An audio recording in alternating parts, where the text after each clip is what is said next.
सो hi everyone. सो ये PDF आपको Telegram पर मिल जाएगा। 2 वीडियो ऑलरेडी अपलोड कर चुके हैं और ये तीसरा वीडियो है। या ऐसा कहिए कि ये नोट्स आपको अच्छे से डाउनलोड कर लीजिएगा और इसको कंटेंट बनाकर अपने एग्ज़ाम में यूज करिएगा। एक ये यूज कर लीजिएगा और एक दूसरा जो वीडियो जो पहले डाला हुआ है डायग्राम वाला वो वीडियो, और इसके बाद भी कुछ क्वेश्चन होगा तो वो हम करवाएंगे, ठीक। तो देखिए ये एकदम नोट्स की तरह जो हम उन दोनों वीडियो में समझाएं उसी को इसको इसमें थोड़ा अच्छे से लाइन वगैरह से लिखा गया है कि इंडियन वैल्यू एंड इथिक्स समझ में आया ही था। उस दिन समझाए थे कि इंडिया का कुछ इंडियन मतलब इंडियन के पर्सपेक्टिव में देखना है कि भारत में क्या हमारा इथिक्स है, क्या हमारा वैल्यू है, किस चीज़ को लेकर है, यही सब जो है बताए थे। उसमें 24 मिनट का एक वीडियो और एक और था, उसको रिपीट करने का कोई मतलब नहीं है। देखिए क्या लिखा हुआ है कि Indian culture play an important role in inculcating ethics value. कह रहे हैं कि इंडियन जो कल्चर है, जो हमारा इंडिया का कल्चर है, वो बहुत इंपॉर्टेंट रोल करता है हमारे अंदर इथिकल वैल्यू लेने में। इनकलकेट का मतलब होता है कि हम किसी चीज़ से सीख रहे हैं, ले रहे हैं, प्राप्त कर रहे हैं, इस तरह से। Indian value give prime importance to right to happiness for all human being. देखिए ये कितना इंपॉर्टेंट लाइन है। इंडियन वैल्यू जो है वो बहुत इंपॉर्टेंट चीज़ देता है कि राइट टू हैप्पीनेस, सबको खुश रहना है फॉर ऑल ह्यूमन बींग, सभी को। यहाँ पे कोई कास्ट रिलीजन इसकी बात नहीं कर रहा, सारे मनुष्य को खुश रहना है, इस तरह का इम्पोर्टेंस देता है कि हर व्यक्ति बहुत इंपॉर्टेंट है, हर व्यक्ति बहुत खुश रहे, इस तरह से। दूसरी बात, एक बात और यहाँ पे समझिए, ये हमको यहाँ पे पढ़ाना है इसलिए हम ऐसे लिखे हैं। आपको इसको ये इतना छोटा को मतलब यहाँ पे इतना छोटा है जो इसको आपको 1 से 1.5 पन्ना में इसको यूज करना है, और यूज करने का आंसर राइटिंग जो है वो सिखाए हैं, प्लेलिस्ट भी बना है और नीचे डिस्क्रिप्शन बॉक्स में भी मिल जाएगा, ठीक। अब यहाँ पे देखिए फिर ये लाइन बहुत इंपॉर्टेंट है। Indian culture is a complex in nature. जो हमारा इंडिया का कल्चर है, जो आप देख रहे हैं साउथ से लेकर जो पूरा नॉर्थ तक, नॉर्थ ईस्ट से लेकर ये सब, आप देखिए कि हर जगह का कल्चर डिफरेंट है। क्यों डिफरेंस है हर जगह का कल्चर? क्योंकि क्लाइमेट अलग है। यहाँ बहुत ज़्यादा ठंडा है, यहाँ पे ज़्यादा ठंडा नहीं है। इधर बहुत ज़्यादा जंगल है, यहाँ पे ज़्यादा जंगल नहीं है। मतलब कहने का मतलब, तो अब ज़्यादा जंगल है तो यहाँ का क्लाइमेट अलग है। क्लाइमेट जब अलग है तो पहनावा भी अलग होगा, पहनावा अलग है, वहाँ का ड्रेसिंग सेंस अलग है, वहाँ पे हाउस वगैरह जैसा है वो अलग है। यहाँ का अलग है क्योंकि यहाँ पे उतना मतलब बर्फ़ नहीं पड़ता है, लेकिन यहाँ का अलग है क्योंकि यहाँ पे बर्फ़ पड़ता है। इधर से घाट है, ये सब तो यहाँ का अलग है। इधर सब मतलब ये जो पोर्शन है वो सबसे ज़्यादा इन्फ्लुएंस है बिजनेस से, क्योंकि यहीं से शिप आना जाना, तो ये एक यहाँ का अलग कल्चर है। कहने का मतलब कि पूरा भारत में जो है डाइवर्सिटी है, लेकिन इसके बावजूद भी, डाइवर्सिटी के बावजूद भी हमारे यहाँ क्या है? यूनिटी है। क्या है हमारे यहाँ? यूनिटी है। ये बहुत इंपॉर्टेंट है, ठीक। यही लाइन लिखा हुआ है, द टू मोस्ट इंपॉर्टेंट टीनेट मतलब होता है, सिद्धांत है of Indian culture and human value and holism, कि सबको साथ लेके चलना है। और इसका एक आप कहिएगा कि अच्छा पुष्पा मूवी भी इसमें एग्जाम्पल में हो सकता है दीदी। हाँ बिल्कुल हो सकता है। कैसे? कैसे पुष्पा मूवी भी हो सकता है? देखिए पुष्पा मूवी एक रीजनल मूवी है, नीचे तमिल में एक रीजनल मूवी है। बट आप ये देखिए कि आज के टाइम में पूरे पैन इंडिया ही क्या, पूरे इंटरनेशनल में भी वो अपना मतलब जो भी मतलब इंटरटेनमेंट किया है, जो भी किया। तो कहने का मतलब कि सोचिए कि तेलुगु जो साउथ का मूवी है उसका प्रमोशन हमारे यहाँ पटना में हो रहा है। तो ये क्या दिख रहा है? अगर हमारे यहाँ डाइवर्सिटी इन यूनिवर्सिटी यूनिटी नहीं होता है तो is it possible? Answer is no. ये तभी पॉसिबल है क्योंकि हम यहाँ के रहें, हम सब ये क्या फील कर रहे हैं कि भैया हमारे यहाँ का हीरो है और क्या मस्त एक्टिंग किया है। जब बाहर कोई सुन रहा है, जो बाहर रहते होंगे आउट ऑफ इंडिया, यार इंडिया का क्या मस्त एक्टर जो किया है। देखिए ये एक लेमन लैंग्वेज में समझा रहे हैं। अब कहिए, अब कुछ लोग जो बहुत सीरियसली पढ़ रहे होंगे ये पुष्पा कहाँ से आ गया, तो ऐसा नहीं है, ठीक है। समझिए कि इस बात को कि हम साउथ इंडिया में नहीं रहते हैं, हम कहाँ बिहार में रह रहे हैं, लेकिन हम बहुत सारे स्टूडेंट हैं या लोग हैं जिनको इडली डोसा पसंद है, ठीक। हम चाइना में मतलब हम चाइना में तो नहीं है, लेकिन कितने हम सब बहुत लोगों को कुछ और पसंद हो गया। तो कहने का मतलब हम नॉर्थ ईस्ट में नहीं रहते हैं, लेकिन नॉर्थ ईस्ट का कुछ भोजन अच्छा लग गया, वहाँ का कपड़ा अच्छा लग गया। जो जम्मू कश्मीर में नहीं रह रहा है, लेकिन जब जाता है तो जम्मू कश्मीर का कपड़ा पहन के फ़ोटो क्लिक करवा रहा है। ये सब क्या है कि डाइवर्सिटी है बट यूनिटी भी है। और यहाँ पे चाइना वाला एग्जाम्पल इसलिए लिए कि देखिए क्या होता है कि यहाँ पे इस हम ये एग्जांपल इसलिए लिए यहाँ पे, जैसे कोई चीज़ जो होता है आज के टाइम में, कोई भी चीज़ है जो आप सेपरेट नहीं रख सकते हैं, वो उसका जो होता है ना कि लेन देन जो होता है वो दूसरे कंट्री से जब हो जा रहा है तो हमारे कंट्री में तो बिल्कुल होना ही है, क्योंकि ये तो नेशन है, ठीक है। लेकिन इस तरह से ये समझाना यहाँ पे चाह रहे थे कि कोई भी चीज़ सेपरेट नहीं है कि आप यहीं पे, भैया हम इंडिया के हैं तो हम चाइना का कुछ नहीं खाएंगे, हम अमेरिका का ये नहीं पहनेंगे, ऐसा नहीं है। जब ये नेशन में ही नहीं रह पा रहा है तो फिर ये तो कंट्री की बात है, ठीक। तो समझ में आ रहा है कि हमारा भारत ये है, मतलब बहुत अच्छा सिद्धांत है, सबको खुश रखना है, सारे रिलीजन अलग अलग हैं लेकिन फिर भी हम एक साथ रहते हैं, पूरे भारत की बात करते हैं। Human value refers to moral. Human value का मतलब होता है मोरल। याद है मोरल क्या होता है? मोरल मतलब होता है इंटरनल, कि आप इंटरनली कैसा सोच रहे हैं, कैसे समझ रहे हैं, कैसे देख रहे हैं, ये चीज़। स्पिरिचुअल, स्पिरिचुअल कहने का मतलब यहाँ पे सिर्फ भगवान का नहीं है। स्पिरिचुअल कहने का मतलब कि आप जो भी भगवान जी को मान रहे हैं, या जो स्टूडेंट, मान लीजिए जो व्यक्ति इस्लाम में बिलीव करते हैं, जो व्यक्ति क्रिश्चियन में बिलीव करते हैं, जो व्यक्ति हिंदुइज़्म में बिलीव करते हैं, वो सब कुछ स्पिरिचुअल। कुछ लोग जो नहीं मानते हैं, किसी को नहीं मानते हैं, वो भी अगर सुपर पावर को मानते हैं कि हाँ कुछ तो अच्छा होगा, तो ये सब कुछ आ गया उसमें, ठीक है। Ethical value while holism means oneness और यूनिटी। इतना होने के डिफरेंट डिफरेंट लोग मान रहे हैं, लेकिन फिर भी हम लोग जो है वननेस हैं या यूनिटी कह लीजिए, ठीक है। फिर Indian culture is very rich and diverse and teach us to tolerant to other. Tolerant यहाँ का मतलब है कि हमारे यहाँ देखिए इथिक्स पहले ही हम दिन बताए थे कि ये सिर्फ एग्जाम्पल समझने का चीज़ है, जो हम लोग को आता है बस उसको शब्दों में पिरोना है, ठीक। यहाँ पे क्या कह रहा है कि जो हमारा ह्यूमन वैल्यू एंड इन हाँ देखिए, कह रहा है कि देखिए जैसे क्या होता है कि जब एक जब क्या चलता है, हाँ, जो जब रमज़ान चल रहा है तो ऐसा तो नहीं कि सिर्फ मुस्लिम जो लोग हैं वही खुश हुए कि अरे ऐसा कुछ है, नहीं, कुछ हिंदू भी हैं और कुछ क्रिश्चियन भी हैं, कुछ सिख भी हैं जो बहुत कंट्रीब्यूट करते हैं, ठीक। ऐसे समझिए कि जब हिंदू का जब दशहरा आ रहा है, तो ऐसा तो नहीं कि सिर्फ उसमें हिंदू ही लोग घूम रहे हैं और सिर्फ हिंदू ही लोग दुर्गा माँ को प्रणाम कर रहे हैं, ऐसा तो नहीं है ना। तो बहुत सारे आप देखे होंगे कि जो अलग अलग रिलीजन के लोग हैं, वो लोग भी उसमें पार्टिसिपेट कर रहे हैं। बहुत सारा फ़ोटो देखते हैं जन्माष्टमी का, एक ही अलग अलग रिलीजन के लोग भी कृष्ण जी का जो ड्रेसअप वगैरह होता है वो पहनाते हैं बच्चों को, इंजॉय कर रहे हैं। या ऐसा कोई ज़रूरी नहीं कि एक स्कूल है तो उसमें सिर्फ ये कास्ट के लोग पढ़ रहे हैं, ऐसा कुछ नहीं है, ठीक। तो यही बात कर रहा है कि इसको कहते हैं टॉलरेंट करना, ठीक है। टॉलरेट करने का मतलब होता है कि हम ये निगेटिव शब्द नहीं है, ये अच्छा शब्द है कि हमको कोई प्रॉब्लम नहीं है। हम लोग ये सोचते हैं कि ये हमारे भाई बंधु जो भी हैं, इनका फेस्टिवल है, इसको मनाना है, और चाहे ये कोई भी रिलीजन हो, ठीक है। अब आगे सुनिए। Indian culture show as evidence. Evidence मतलब होता है कि proof of development of value in life by training and experience. जो इंडिया का कल्चर है वो शो करता है, एविडेंस मतलब प्रूफ देता है कि डेवलप किया जा सकता है क्या, वैल्यू, अच्छी आदतें, बाय ट्रेनिंग से और एक्सपीरियंस से। और जैसे हमारे यहाँ आप सुन रहे होंगे कि क्या होता है कि खुद ही इसको ठोकर लगेगा तो समझ जाएगी या समझ जाएगा। क्यों लोग कह रहे हैं? क्योंकि वो लोग भी देखें भैया कि एक्सपीरियंस जो है बहुत मायने रखता है हमारे जीवन में। The Bhagavad Gita is a consider as the essence of Vedas. याद है हम इसेंस का मतलब बताए थे कि आपको ये चीज़ में ये चीज़ दिखेगा, तो भगवत गीता में भी इसेंस है किसका, किस essence of Vedas Upanishad importance value, मतलब उसमें से भी हम बहुत सारा इम्पॉर्टेंट वैल्यू सीखते हैं।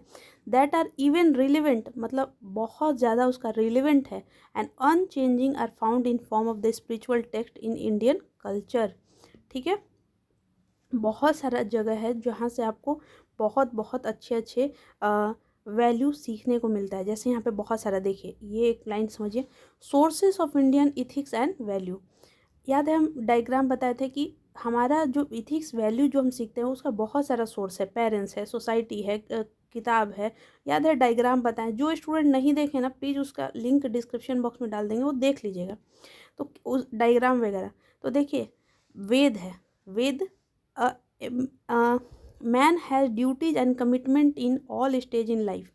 वेद में हमारा बताया गया कि एक बचपन से लेकर जब तक हमारा डेथ नहीं होता है, हर जिंदगी में हमारा कुछ ना कुछ ना कुछ ना कुछ कमिटमेंट होता है और हम अपनी रिस्पॉन्सिबिलिटी निभाते ही चले जाते हैं।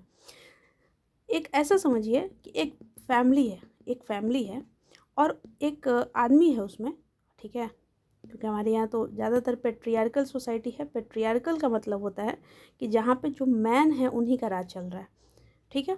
तो वो व्यक्ति अपने बच्चों को स्कूल नहीं भेज रहा है, वो व्यक्ति अपनी वाइफ को मार रहा है, वो घर पे अच्छे से रहता नहीं है, ठीक। तो ये बताइए कि क्या उसको समाज अच्छा मानेगा? Answer is no. क्यों? ये व्यक्ति तो अगर देखिए तो ये तो अपने घर में ही काम कर रहा है, ये समाज को क्यों मतलब होना चाहिए?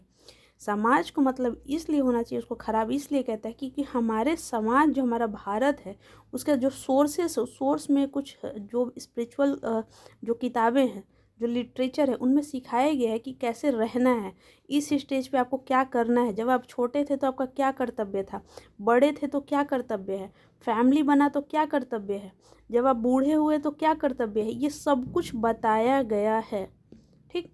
The Veda teachers how to perform them. It contain entire range of knowledge. Veda is the source of all dharma, religious, morality, rightness and good conduct. वेद जो है वो सब कुछ सिखा रहा है, मोरालिटी क्या सही है, राइटनेस, गुड कंडक्ट अच्छी आदतें। It has the highest authority over them material of the past. According to Veda, the noble virtue is the truth and then follows other virtue. फिर देखिए दूसरा है यहाँ पे सोर्स है भगवत गीता। सब लोग जानते हैं कि the Bhagavad Gita act as a powerful catalyst for the change and the renovation is in one life.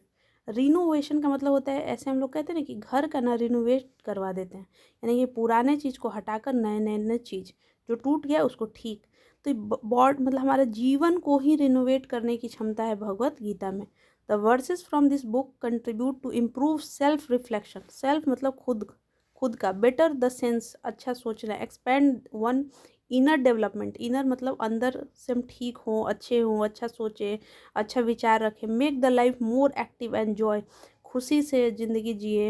Active मतलब ये सब कुछ जो है। Attitude change in the individual. जो हमारा व्यवहार है वो एटीट्यूड जो है वो चेंज। देखिए एक बात याद रखिएगा, एटीट्यूड एक गलत शब्द नहीं है, एटीट्यूड एक अच्छा शब्द है, ठीक। इथिक्स में आप समझिएगा, एटीट्यूड एप्टीट्यूड ये दोनों डिफरेंट थीम शब्द हैं, ठीक है, और गलत शब्द नहीं है। It offer us to tool to connect with our deepest in substantial spirit and lead us to participate in the battle of life.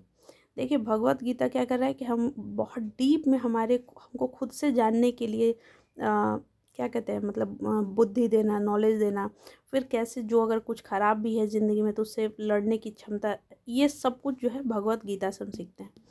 फिर देखिए मनुस्क्रिप्ट, आप जानते होंगे Manusmriti is one of the earliest and most authoritative law text. Manuscript क्या है? एक तरह का लॉ किताब है, जैसे हमारे अभी के टाइम में कॉन्स्टिट्यूशन है वैसा। फॉलोड बाई हिंदूज, किसके द्वारा ये फॉलो किया जाता है? हिंदू के द्वारा। Covering a wide range of topic, इसमें बहुत सारे टॉपिक पे बात किया गया है, such as creation of world, दुनिया बना कैसे, sacraments like Upanaya and marriage, शादी के बारे में, duties of man and women, क्या ड्यूटी है, क्या ड्यूटी है, क्या रिस्पॉन्सिबिलिटी है वुमेन मैन का और वुमेन का, place in different strata of society. Strata मतलब ये होता है, स्ट्रेटा देखिए दो वर्ड होता है, एक हायरार्की होता है और एक स्ट्रेटा होता है, ठीक। ये सोशलॉजी में बहुत अच्छे से समझिएगा। फिर यहाँ पे state of society and stage of the life. फिर यहाँ पे देखिए मतलब अकॉर्डिंग टू द मनुस्क्रिप्ट धर्म इज इसेंशियल, मतलब बहुत ज़रूरी है फॉर इंडिविजुअल हैप्पीनेस।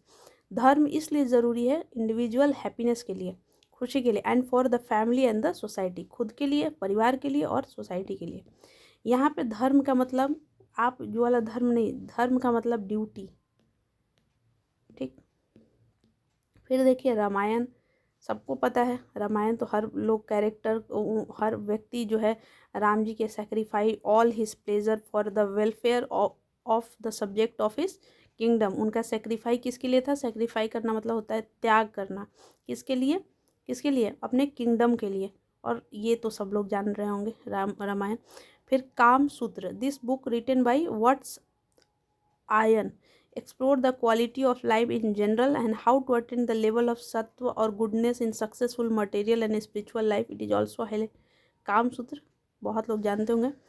फिर देखिए ethics and moral in Indian context, वही चीज़ दिया हुआ है यहाँ पे कि फिर यहाँ पे देखिए कुरान, कुरान, ठीक है। The Quran is the holy book of Islam, Islam द्वारा फॉलो किया जाता है। That contain the teaching of Allah as a reveal the prophet Muhammad, और it emphasise the importance of compassion, justice, rightness. मतलब ये कह रहा है कि जो कुरान है वो आपको सिखा रहा है कि कैसे प्यार से रहना है, कैसे न्याय देना है, कैसे सही का सही गलत जो है उसका ध्यान रखना है।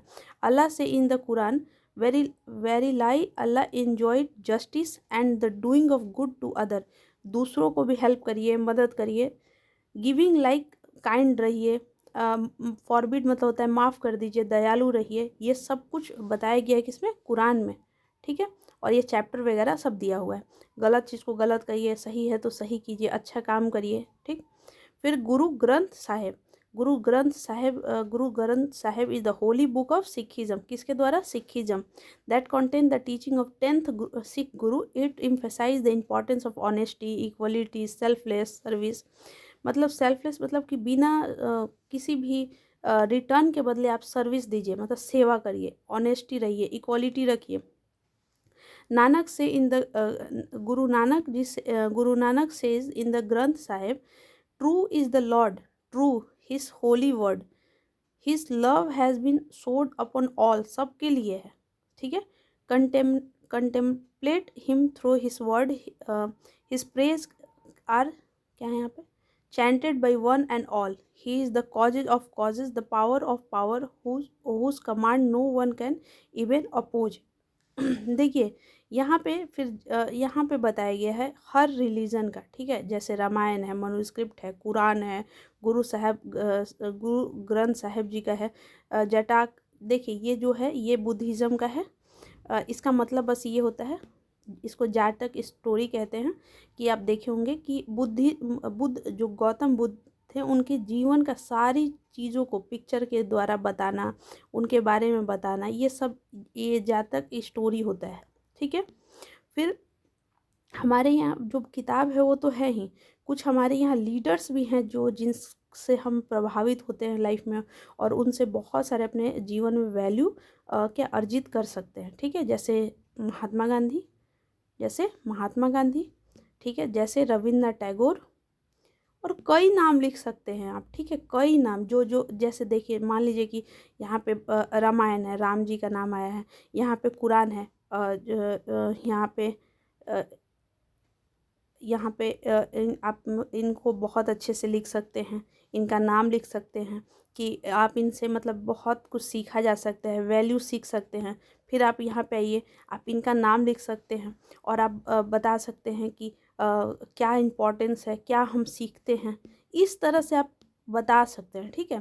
फिर बुद्धिज़्म को बता सकते हैं, जैनिज़्म को बता सकते हैं, और भी जो भी रिलीजन है, आप कोई भी रिलीजन को उठाइए। कल भी हम कल वाला परसों वाला वीडियो में बताए थे कि कोई भी रिलीजन हमको गलत नहीं सिखाता है, हर रिलीजन अच्छा ही सिखाता है।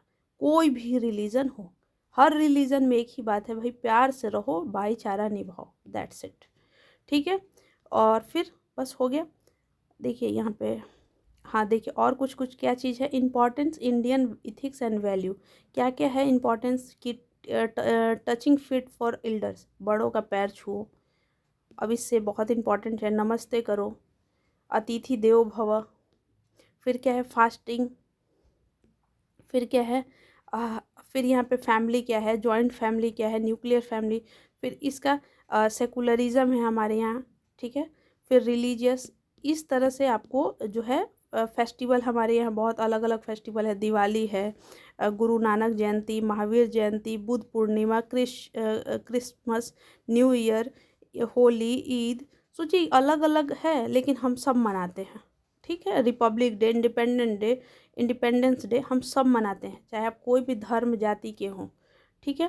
फिर रिलीजियस में भी देखिए कितने सारे रिलीजियस हैं, Hinduism, Sikhism, Jainism, Buddhism, Islam, Christian, Zoroastrian, गलत पढ़े हैं सॉरी, और many more. People of all religion live together with a great peace, शांति से रहते हैं। देखिए आप लोग जो सोचते होंगे थोड़ा बहुत ये लड़ाई झगड़ा, वो तो चाहे ये आज भी होगा, आने वाले कई सालों होगा और उससे पहले भी हुआ होगा, लेकिन ओवरऑल शांति है, ठीक है। सेकुलरिज्म का मतलब यही होता है कि equal treatment of all religion present in India. Bharat में जितने रिलीजन हैं सबको इक्वल मिले, यही है सेकुलरिज्म, ठीक है। कोई बड़ा छोटा ऐसा नहीं है। यूनिटी इन डाइवर्सिटी का मतलब समझाया। 21 मिनट हुआ और ये PDF आपको मिल जाएगा टेलीग्राम का चैनल पर, टारगेट मिशन का। टारगेट मिशन का टेलीग्राम का चैनल का लिंक नीचे डिस्क्रिप्शन बॉक्स में मिल जाएगा। Thank you so much, wish you all the best. अपने दोस्तों के साथ शेयर करिए। और क्या है ना कि देखिए अगर कुछ गलती हो मेरे से तो उसके लिए रियली सॉरी, क्योंकि देखिए रिलीजियस या इस तरह का टॉपिक पढ़ाने से बहुत लोग बचते हैं, लेकिन फिर भी हम इसलिए पढ़ा रहे हैं कि आपका एग्ज़ाम है और अच्छे से एग्ज़ाम दीजिए। Thank you so much, wish you all the best. बस एक ही उम्मीद करते हैं, एक कमेंट ज़रूर करिएगा। Thank you so much.